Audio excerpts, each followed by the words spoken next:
listening to the Life Edit Project podcast, where busy, ambitious high achievers get the tools they need to fight overwhelm and overthinking with balance, self-mastery, and a positive mindset.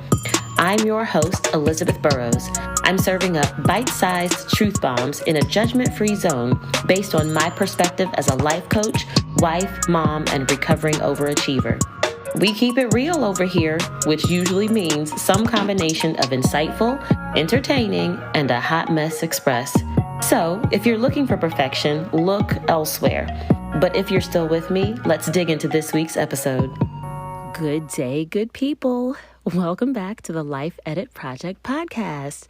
As always, we've got a juicy conversation lined up for you today. But before we get into that, I want to do a little housekeeping. So last week, I had my husband on as a special guest, and he was actually the very first guest I've had on the show, so it was pretty special. And I didn't really know how it was going to go because he's not a podcaster, and I hadn't done a podcast interview here. But of course, I was hoping that it would go well, and it did. So not only did I have a good time chatting with him, but several of you listeners have reached out to me with some positive feedback, which I always appreciate. And I'm hearing that y'all appreciated just the candidness of our conversation and that you enjoyed hearing my husband's perspective compared to the perspective that y'all get from me all the time because you hear me talk on every episode. One listener even said that she listened to that episode 11, with her husband, which I found to be incredibly sweet. And now I want to know if that episode 11, sparked any juicy conversations for you all with your respective spouses or homies or, social media connections. So did that episode leave you with any insights into marriage or long-term relationships? Let me know. Drop me a line on social media because I want to hear from you. As always, you can find me on Facebook, Instagram, and Twitter at Life Edit Project, all one word. And yeah, I know Twitter isn't Twitter anymore. It's called X, but I ain't calling it X, y'all, because that's just lame. I'm also on Threads now. So if you don't know, Threads is the new social media app that is owned by Meta and connected to Instagram, and it's set up to kind of act the way Twitter acted back in the early days of Twitter. And because I love words and I love writing, I loved Twitter. I was an early adopter of Twitter. And so I'm on Threads now, y'all. So if you want to connect with me there, feel free at Life Edit Project over there too. So, okay, in addition to the responses from last episode, I also want to take a moment to celebrate that I've reached another podcast milestone. Y'all, we have surpassed 300 downloads to date, and that is huge. I mean, actually, as I record this, we're at closer to 350 downloads, which is even more fun. But I had to tell y'all because I'm so grateful to each one of you who has listened to the podcast so far, shared it with someone that you know, or even on your social media pages. And y'all, if you are sharing this on social media, please be sure to tag me in your post. That way I can see it. I can say thank you, and I can even reshare what you all are saying with my audience.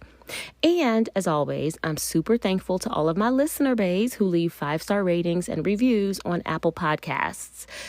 So the ratings are always appreciated. 5-star ratings are always, welcome, but it's really the reviews that help our show get in front of new listeners. So now that we've crossed the 300 download mark, I want to see how quickly we can get to 500 downloads. And to do that, I'll need your help. So help a sister out and leave this podcast a review on Apple Podcasts or even Spotify because both of those work really well. And if you haven't done so already, when you do that, share your favorite episode on social, send it to your homies, drop it in the group chat with your sisters, send it to your mom and them, all of that, right? Okay, so that's the housekeeping for today. But now it's time to get into today's topic, which is self-care. So before I kind of jump in, I want to let you know that today's episode, this conversation, is a prelude to what will become a 4-part mini-series that I'm calling Self-Care Essentials. because self-care is that important. And I think the conversation warrants that much space so that we can have a really nuanced discussion. So today we're going to talk about what you've been doing wrong when it comes to self-care, because there's a whole lot of mistakes we can make when it comes to self-care. But I'm going to ease on into this thing by just grounding the conversation in what I even mean when I say self-care. And of course, that means it's time for another Coach Elizabeth definition. So if you're new around here, or in case you need a refresher, I like to specifically define a lot of the words and concepts that I use on this podcast because I want to be clear and because that clarity helps you get more out of every episode. I also like to give my own definitions because there can be a lot of ambiguity around some of these words and phrases that I use, even if you use them all the time, even if they seem very familiar because they're floating around and they're, popular buzzwords. And I want to make sure we're all on the same page when I am referencing these concepts. And if I'm being totally honest, I create my own definitions sometimes because a lot of the definitions that are found in dictionaries or, in the blogosphere just aren't very helpful. And so some of these definitions I'm giving are my attempt at improving on what's already out there. So what is self-care and what am I referring to when I say self-care on this podcast and throughout the rest of this mini-series? Here is the Coach Elizabeth definition. Write this down if you're taking notes. Self-care is any action or activity that you do or facilitate for yourself in service of your future well-being. I'm going to say it again because it's important. Self-care is any action or activity that you do or that you facilitate for yourself in service of your future well-being. So we're going to use this definition going forward. And now that we're all on the same page, let's talk about all of the ways that we get self-care wrong.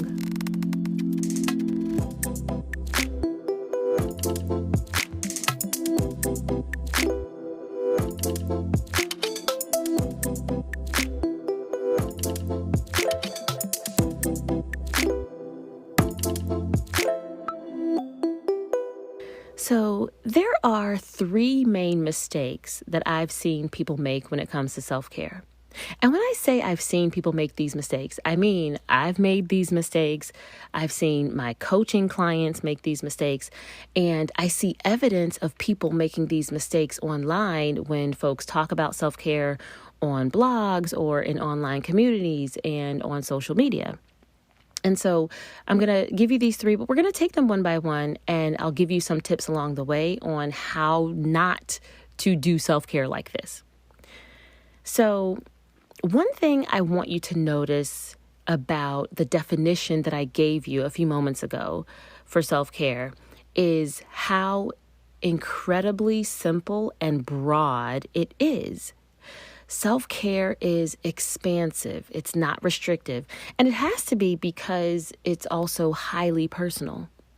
And because we're humans and our needs change and vary from day to day and season to season and situation to situation, it makes sense that our concept of self-care would also be dynamic so that it can respond to the changes in our needs.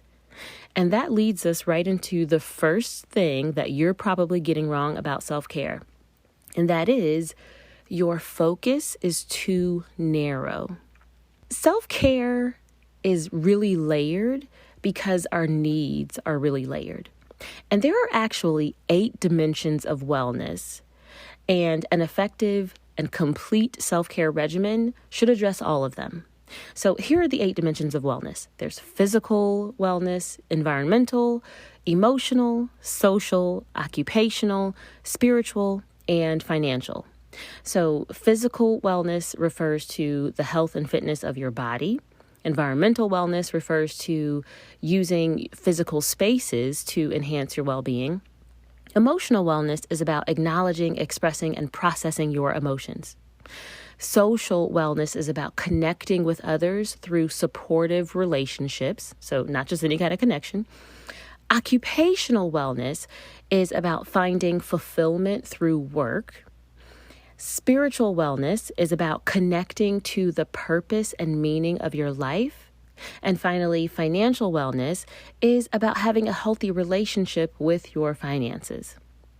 So some of these dimensions of wellness will seem really obvious to you, right? So as I listed some of those out, you might have been like, yeah, duh, of course, that's what wellness includes. And when you think of those ones that seem really obvious, you'll be really clear on how that dimension of wellness impacts you. And maybe you've even figured out some strategies that work for you and to address that dimension of wellness that you can do easily and consistently and that help you feel good. And those are probably the ones that you tend to focus on. But there are other things that you know you should be doing and paying more attention to, but you don't, right? It's the classic case of knowing better but not doing better. And then maybe there's one or two of these dimensions of wellness that you've never even thought about until I just mentioned it. And now you're realizing that you've been completely neglecting your needs in a particular area. But another way that we can also be too narrow with our self-care is that we end up being too static in our approach to caring for ourselves. So earlier I mentioned that as humans, our needs change and evolve over time. And if that's true, we should also evolve the way we care for ourselves so that our self-care matches and keeps pace with our needs. Unfortunately, that takes effort and it takes awareness, and it's very easy to believe that we don't have time or energy to figure out new ways and new techniques of self-care. So we just stick with whatever self-care routine we've been doing, and we stick to the same types of self-care activities over and over again. Now, let me be clear. I'm not saying that self-care routines are bad. In fact, I think self-care routines can be very useful. I think it's very helpful to have some go-to self-care activities that you can use when you need them. Starting from scratch all the time, I think it's whack and it's impractical, right?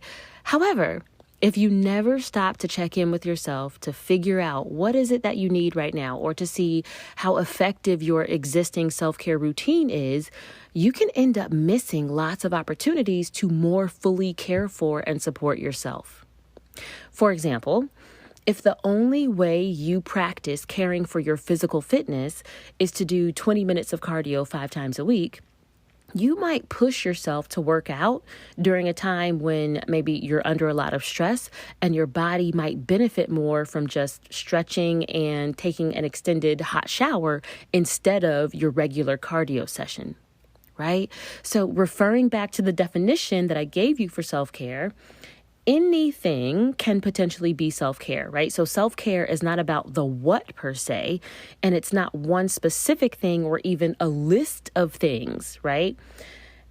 And however you're caring for yourself now, whatever you usually do for self-care, there are other options that could be equally or even more effective. And there are always other options available to you. So stop restricting yourself on how you allow yourself to care for yourself. So being too narrow is the first mistake that a lot of us are making with self-care. But the second thing that you might be getting wrong with self-care is that you don't make your self-care about you. One of the ways we tend to take the focus off of ourselves in self-care is by trying to do self-care the way someone else does it. And we do this because usually we're trying to be efficient. And I'm looking at you, my busy overachiever, who's always trying to shave a few minutes off of everything that's on your calendar, right? Now, don't get me wrong. I love a good template, right? Looking at an example of what someone else has done and using it as a starting point. I love a good template. But the first rule of using a template is to customize it so that it works for you. Self-care is not an exception. Self-care is never a one-size-fits-all type of situation. So you can't just copy and paste someone else's self-care routine into your life and expect stellar results. Your own needs have to take center stage when you're creating a self-care plan for yourself. You need to consider what it is that you respond to, what gets on your nerves, what area of your life feels like it needs the most support. If, let's say, you have IBS, irritable bowel syndrome, but you were raised in a comfortable middle-class home where you never lacked for anything, your self-care plan is going to be very different than someone who has unhealed trauma around childhood poverty, but no digestive issues, right? Because your needs are different. If it's going to work for you, your self-care regimen has to be personal, point blank, period. Another way I see people not making their self-care about themselves is by only thinking about self-care as a strategy that allows them to be of greater value to others around them. And this is really a message and an idea that I see floating around in a lot of women-centered spaces. And this message is often perpetuated by and directed at women. So one of the most common expressions of this idea that I hear a lot is that phrase, "you can't pour from an empty cup." And we've all heard that saying ad nauseum. It's on all the pretty graphics and, the little printouts and all that. But I don't like to use it because it's so easy to weaponize that sentiment against ourselves. It's too easy to reduce your value to being a vessel or a cup that exists just for the utility of pouring into other people, and not to see yourself as a vessel that simply deserves to be filled. I've heard so many people talk about self-care as the thing you do so that you can be a better mom or a better wife or a better employee or a better servant of society. And yeah, it's true that caring for yourself increases your capacity for being effective in any position you hold. But you don't need to justify caring for yourself based on how much it will end up benefiting others around you. If nobody else has ever told you, let me tell you here unequivocally, you have the right to care for yourself however and whenever you have a need, simply because you deserve to be well. And your well-being adds value to the world, even if it doesn't add more service. You don't have to wring yourself dry and empty yourself out into the world. You can just be well.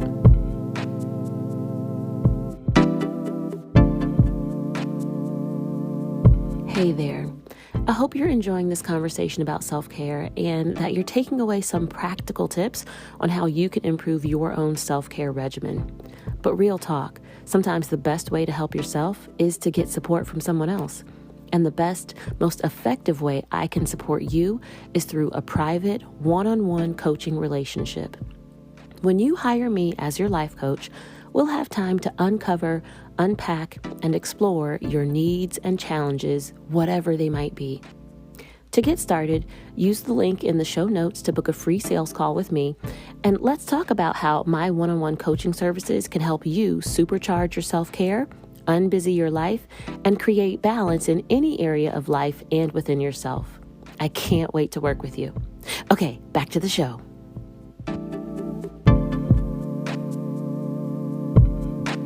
The third thing you're probably getting wrong when it comes to self-care is that you're deferring your self-care too much and too often.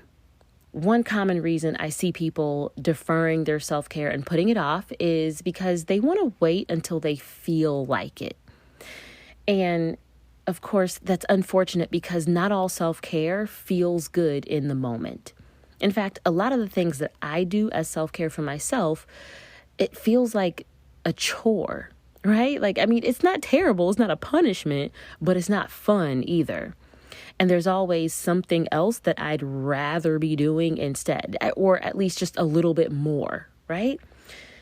So that's one reason why we tend to defer self-care. But a lot of people also defer their self-care because they're waiting until it's convenient for other people. And this is something else that's especially common for women and moms because we've been socialized as caregivers. So before they're old enough to talk, girls, young babies, are handed baby dolls so that they can practice taking care of someone else. And these messages end up getting reinforced as girls grow up and they get older, and they're encouraged to go into occupations and industries that revolve around caring for others, often at their own expense. So if we're going to counteract that, as women, we often have to practice caring for ourselves despite the expectation that caring for other people is what we've been taught should be our primary focus.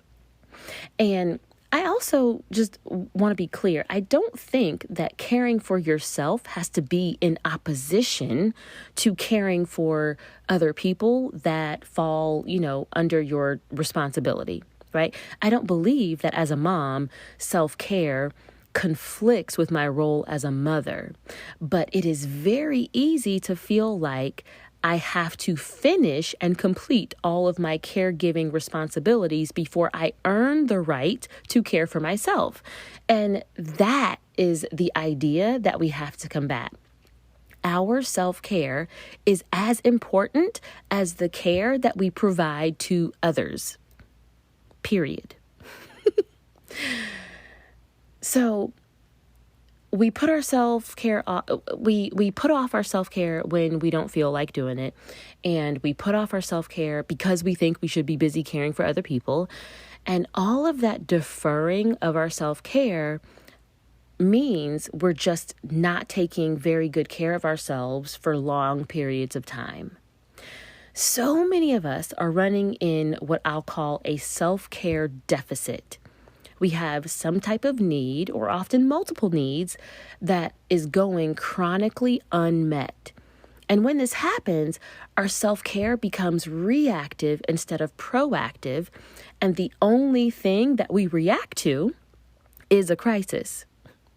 Right? The only time we decide that it's time to care for ourselves is when we are in some type of crisis and the sky is getting ready to fall.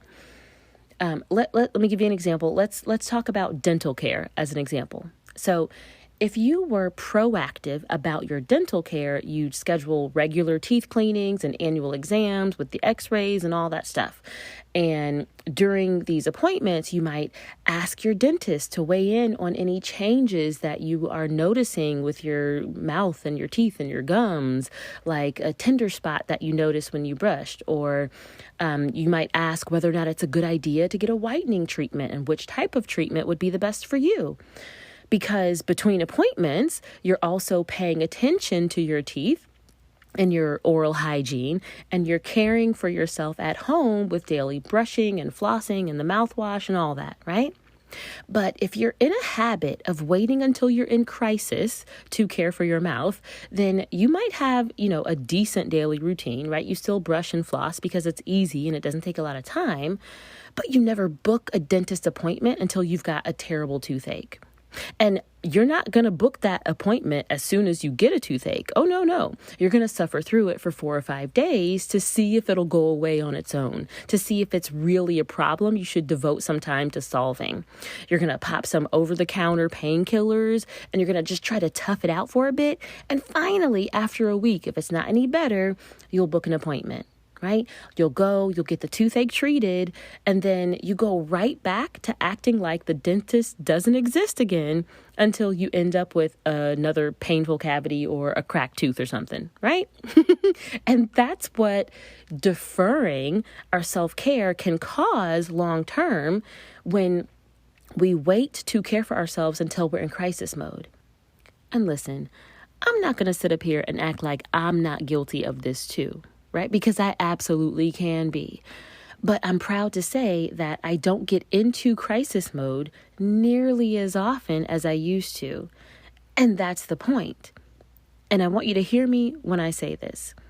The point of self-care, the work of learning how to treat ourselves with love and compassion, and of consistently giving ourselves the care and attention we need, the point of all of that is not to be able to eliminate and avoid crisis in our lives, because life is going to life regardless of what we do.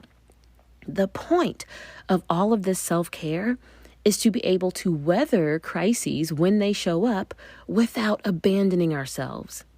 The point is to get so good at treating yourself with love and compassion on a daily basis that it becomes your default relationship with yourself, so that no matter what, you will always feel loved because you know that you will always love yourself. And if that is not how you've been approaching self-care, if you have not been making your self-care about loving yourself, you have been doing it wrong. That's really it for today, y'all. Listen, don't be stingy. Somebody you're connected to needs to hear this episode. They need to hear this conversation. So do them a favor and share this podcast. Put the link to this episode in that group chat with your besties. Take a screenshot of, your phone as you're listening and post it in your stories, right? Sharing is caring. Hook everybody up. And so I have so much more to say about self-care, which is why we're going to have this 4-part mini-series that I'm calling Self-Care Essentials. And I'm doing this because I want you all to know that self-care doesn't have to be complicated. Yes, learning how to regularly provide high quality care for yourself can be complex, and it can be layered, and it can be demanding, but it doesn't have to be complicated. So over the next few episodes, I'm going to highlight a few different elements of self-care that we often neglect or misunderstand. I'm going to break each one of them down so that we can get really clear on why and how to incorporate them into our lives as part of our overall self-care regimen or strategy. And you don't want to miss any of these episodes, so please make sure you're subscribed to the podcast so that you don't have to remember to go look up the new episodes. And while you're subscribing, yes, I'm going to say it again, go ahead and give your girl a 5-star rating and review to help other people find this show as well. All the reviews really help. If you need instructions on how to leave a review on Apple Podcasts, you can find those at my website, lifeeditproject.com/podcast. And of course, the link to that is going to be in the show notes. So yeah, I'll be back in your ears next week with Self-Care Essentials Part 1. And I'm not going to tell you which element we're tackling first because I want it to be a surprise. But trust me, it's going to be juicy. All right, so in the meantime, go take exquisite care of yourself. All right? Peace. Thanks for tuning in to this episode of the Life Edit Project podcast. I'd love to hear what your favorite moment or key takeaway was from this conversation. You can send me a message on Instagram, Facebook, or Twitter to let me know. My handle is @LifeEditProject, all one word, in all the places. My social media is linked up in the show notes to make it easy for you. Holla at your girl. I'll be back next week with another episode. In the meantime, don't just stay busy with the life you have. Get busy creating the life you want.